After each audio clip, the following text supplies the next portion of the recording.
So week 2 of the writing project, and we decided to focus on describing an event this week.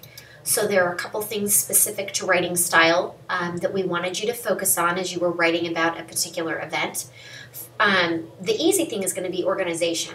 When you write about a person, when you write about a place, you have some choices about how you organize, but when you're writing about an event, you're going to want to write in chronological order.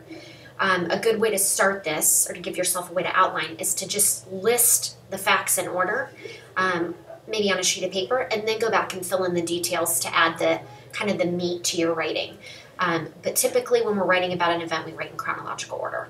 And with the notepads that you got at the beginning, on the left-hand side, the Cornell Notes, it's an easy place to put different facts and stuff down, and then you've got plenty of lines to the side to start filling in the details. That's a great idea. Okay, so then the other thing you need to think about is point of view. And we talked a lot about audience the first week, and this is a little bit different than audience.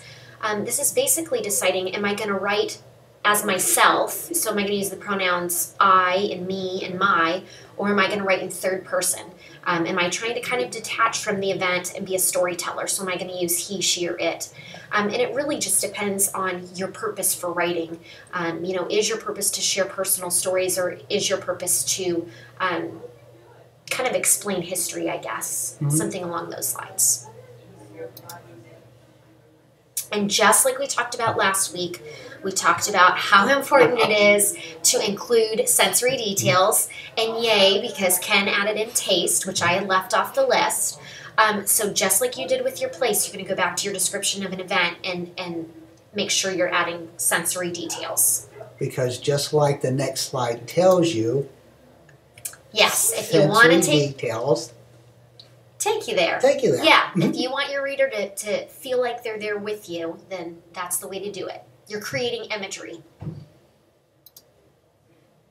And this is actually the passage from Of Mice and Men that I had Ken post last week.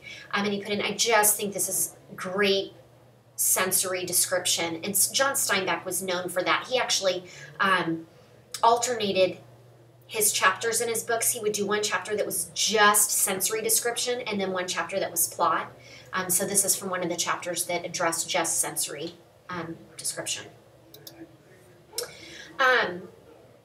One of the ways, most basic ways you can improve your writing and improve your appeal to the audience and add sensory detail is to look at your verbs and try to eliminate forms of to be. I think just this is something we as writers, whether we're young or old, we tend to take the easy road. So forms of to be like is, are, was, were. Go back through your writing and see if you can eliminate those. Try to think of a specific verb, a strong verb that really represents what you're trying to express. Is that like moving from passive to active? Yes, so that would be moving from passive to active voice. You want the subject of your sentence. I know this is going back to middle school and high school. This is from my high school. The subject of the sentence is the doer of the action as opposed to receiving the action. And then look at your adjectives. And this, again, depends on your purpose and audience, but are they strong enough? Maybe you want basic adjectives, but if you really want to paint a picture, you want to use strong descriptive words. And so, are they strong enough? Do you need to use a thesaurus? I don't think there should be any embarrassment in using a thesaurus. I use one all the time. Yeah, so that you can choose a word that really reflects what you're trying to express. And then just thinking about your adjectives and how they relate to the senses you're trying to appeal to. And when you're thinking about your past, place, and event, which sense what for you personally, what sense was strongest in play when whatever you're writing about was going on? Did you smell it? Did you smell it then almost taste it? Was it all visual? Was it sound? That type of thing. And then, again, just like last week, we talked a lot about using various genres, which this is up to you.